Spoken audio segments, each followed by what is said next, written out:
Salutare și bine ați venit pe canalul Misiune Super Monede, unde ne vom uita la monede din argint, aur și alte chestii super legate de metale prețioase și investiții în acestea. Așa că rămâneți aici!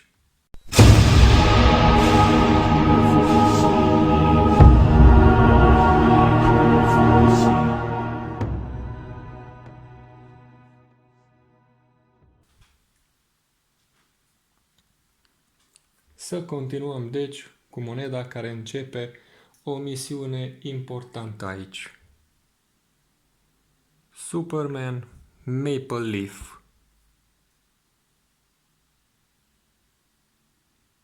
De la Monetăria Regală Canadiană.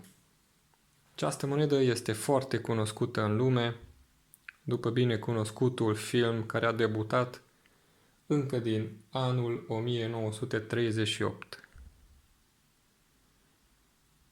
Vedem și frunzulița de arțar,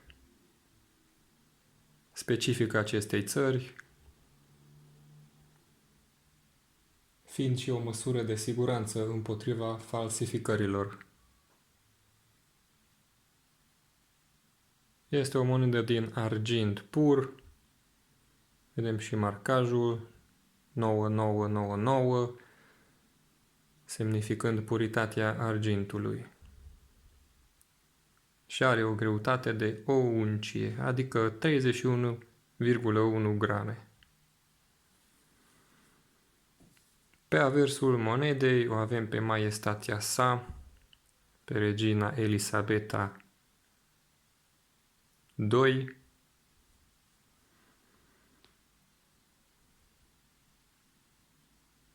având o valoare numismatică de $5. Asta înseamnă că este susținută și legală ca mijloc de plată. Opa!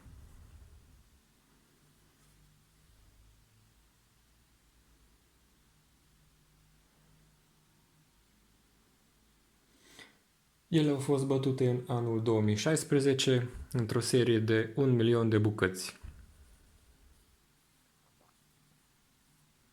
Mie personal îmi place mult designul și faptul că este din argint pur îți dă un sentiment plăcut și valoros. Și de aceea l-am desemnat ca supraveghetorul următoarelor videouri pe care le voi posta.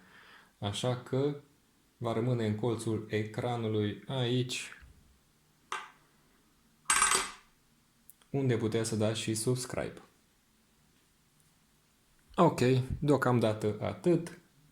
Sunt curios dacă aveți și voi monede din argint și dacă vi se pare o investiție bună în 2020. Vă doresc o zi superbă!